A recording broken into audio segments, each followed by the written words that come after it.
Au cœur du Gabon, là où les forêts semblent sans fin, se cache un rituel dont personne n'ose parler à voix haute.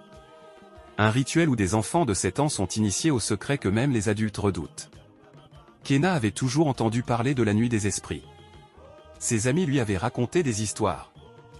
Des histoires d'enfants qui revenaient chargés. Mais rien ne l'avait préparé à ce qui allait arriver.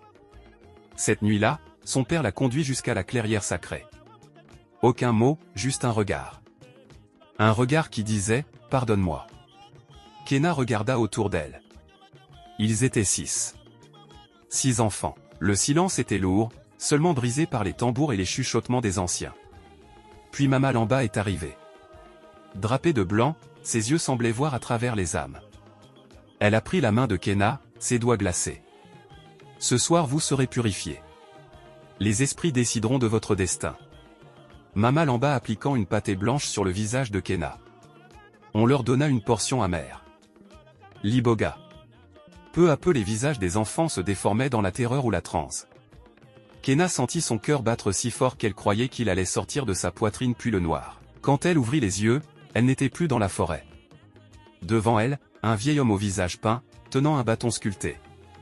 Il lui montra des images, de sa mère disparue, des ancêtres, des esprits aux formes inhumaines.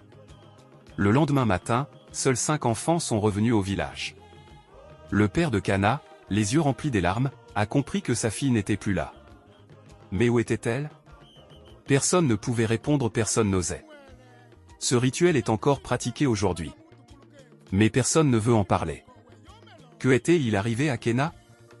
Peut-être ne le saurons-nous jamais. Ce qui est certain, c'est que la forêt garde ses secrets, et que certains secrets sont faits pour rester enfouis. Si cette histoire vous a touché, abonnez-vous. Car, il existe encore des récits que personne n'ose raconter.